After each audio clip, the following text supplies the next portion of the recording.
Ladies and gentlemen, welcome to another episode of Sweden Armwrestling Television. And I had to redo this interview because the SD card on my camera got corrupted for some reason. But luckily I have the legendary John Brzenk here, who has agreed to do this interview once again. So you tracked me down. Yeah. So this is like your first time here in Norway, right? How has your overall experience been with Norway so far? It's been great. I mean, the landscape is beautiful. I mean, the waterways and the mountains, the contrast is spectacular. The weather's been off and on. It's been a little rainy, a little snowy, a little sunshine, so a little bit of everything. And so far, so good. The trip's been fantastic. Yeah. I'm very, very glad that you said that because it is very nice to have one of the most legendary arm wrestlers in Scandinavia, because then you're showing like the raw power that you are having against the big old Rage in person. Yeah. And you had your match with him yesterday, I believe. Yes. And what was your overall thoughts of the match? Did you felt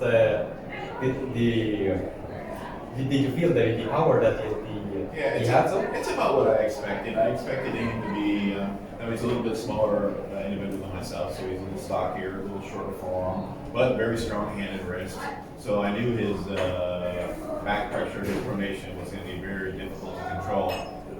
He tempted me a few times to try to control the match inside without using the straps, which I obliged and said that I would try, but it's too hard. He's got tremendous amount of back pressure, and it required the use of the straps. And even in the straps, I didn't really have, fantastic hand control. I relied on the straps and my back pressure to match his back pressure. But it was kind of what I expected. If he had been a little bit more explosive, I think, on the first start, and had a little bit more hit to the side, he possibly could have took the match, out of position enough to wear me out. But I felt good. He was honestly, he was more than I expected. I knew he was good. I knew he was a little heavier than he used to be. So I expected him to come in ready and strong, and he did. Mm-hmm. Because the fascinating thing with that match is mostly because that you have not been pulling each other since in the middle of the night. Yeah, we never really had a chance to pull each other because we were just different weight classes. I mean, I've always been 210, 220, and he's been in early years he was 150, 160 pounds. So he's grown through the years, and I've somewhat maintained close to my original weight. So not until recent years where we'd even be considered a super match because there was such a weight disparity. Yeah, that was interesting because I did hear yesterday after the match was done. He said almost every single time, unhookable. Yeah. Well, there's a lot of guys that are like that. I think he did say that that he told you that was it you or him that said you were going to hook it? Yeah. In one of our previous interviews, I guess I said that I would attempt to try to hook him, or after he said that. I don't know how exactly the conversation went, but there's a lot of guys out there now, especially now today's arm wrestler are very familiar with the pronation and the back pressure, the kind of the king's move. And if you pronate really hard and have a good solid posting top roll, it makes it very difficult for hookers to sink their hook in. And that's just the case with Ingen. I mean, there's many other guys that I also probably would not. It would be possible to hook with. But I wanted to hook with him. I tried to peg him into hooking like in the second, or maybe it was the last match to just go into a hook, go wrist to wrist, just to see the power. And he elected not to do that. I couldn't force the match there. I tried it the second match, and I kind of had like a little bit of a press, and I almost kind of did like an extended tricep press. That was the best I could do to accomplish a wrist-to-wrist movement, but it was all good. Yeah, the match was amazing overall, so in my honest opinion. And it was a huge honor of mine to see it in person. And I was just standing like a few feet away, and I was just like, this is so amazing. And it was very cute that you ran over to him and just massaged his arm. All right, I don't know how that got all started, but yeah, no, he decided to sit for a round, which I did. I think the previous round, the cheers were so nice that I had to at least give him a try. So, but yeah, no, he looked like he needed a good corner man, so I was the only one available at the time. Yeah, it was a very nice moment indeed. But now we are getting over to the next question. One of the biggest matches of the year, if not ever, is gonna happen at King of the Table 4 in June, I think. And it is none other than Levon Saganashvili versus Devon Barrett. And it's fascinating to me. You just recently fought with the Devon Barrett, and you literally opened up the entire arm of this, so he was forced to sink down on a somewhat of a king's move, king's soak. Right. And right after that experience, how do you think the match is gonna go?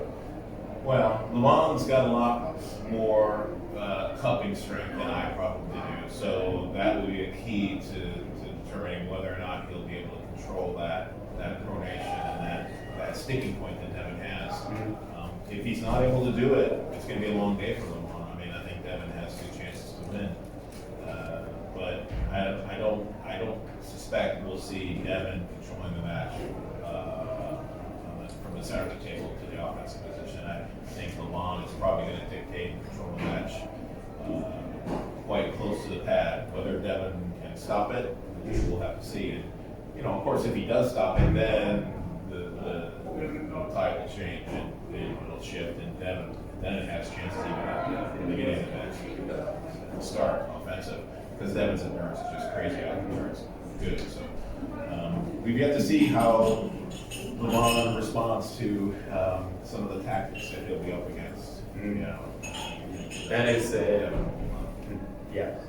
Because I have a similar philosophy as that you have. Is that if Devon Barrett cannot find the small little chance of all the 14,605 possibilities that are out there, if he does not find that singular hole, I do believe it's going to be a one-way traffic for Levon Saganashvili. So, but if it is somebody that can find it, possibly, and I'm not even sure it's like one hole. It's a combination of many holes. He's going to have. It's going to be a complicated combination of events that have to occur to make that perfection happen. That 1,000,000 to 1 situation happen. And yeah, but if anybody can do it, I think Devon's the next man to try for sure. Yeah, definitely. So if you have not gotten this paper yet, I will also link that in the video description, so you can go there and buy your tickets. You will Still a ways away, so you got plenty of time.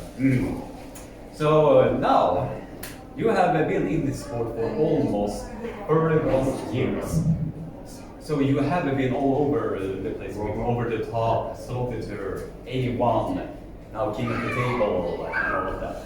So if it is any arm wrestling memory that you have that stands out from the rest, and if you cannot name one, you can name as many as you like. Right. So some of the early memories, you know, when I was an unknown competitor, even before Over the Top, going to some of the tournaments back west with my dad are very memorable, because I was just some young kid that nobody expected to do well, and I beat many of the current legends at the time. So those are some great memories. Of course, Over the Top was huge.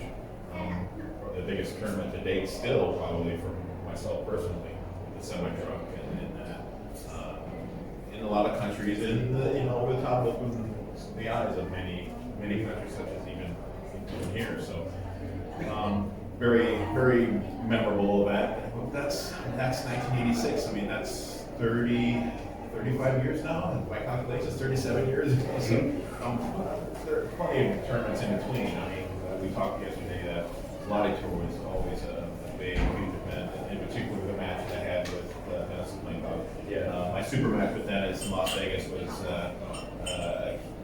very memorable, enjoyable event just because we were in the States and he was so huge and yeah. So, but I mean, people bring up matches all the time and I go, oh yeah, no, that was a great one too. So yeah, I had forgotten probably more than most people will experience in their lifetime. Yeah, I do definitely remember that match with you and Dennis Brzenk, because when I started armwrestling in like 2005, 6, and I've been holding for like 2-3 years, and I do always come across that particular match when you are securing the hand control. Brzenk is trying to slip and you just Still deny. able to maintain. Yeah. That's back in the good old days when I still had good hand and wrist. But I don't know if I can do that now. And then you went on with the crowd and just go, Yeah, well, that was because Dennis had such a good following at that time. There was the crowd was so energetic and so electric. So yeah, that's what makes that particular one really memorable. Now we are getting into the end of the interview, and I would like to say thank you very much for the opportunity to finally meet you. My pleasure. It has been a childhood dream of mine to finally meet you someday, and just standing here doing an interview with you personally is a very huge dream of mine for. I've seen a couple of your Swedish arm wrestling television podcasts, so I'm familiar with who you are. So yeah, but thank you. So once again, I would like to thank John Brzenk to finally can do the thumbnail. Alright. I will link his YouTube channel in the video description down below, so you can go there, subscribe to him, and make sure we get this guy to 100,000 subscribers. No, I don't need any more YouTubers. Thanks, appreciate that. I need to become a better YouTuber myself. So until I bring out some better content, my audience is fine. Thank you. So, if you like this video, please leave a like and subscribe, ring the bell for notifications, and share this interview around. So a lot more can see this awesome interview. So have a nice day, stay safe, don't be a real. And keep being awesome. Take care.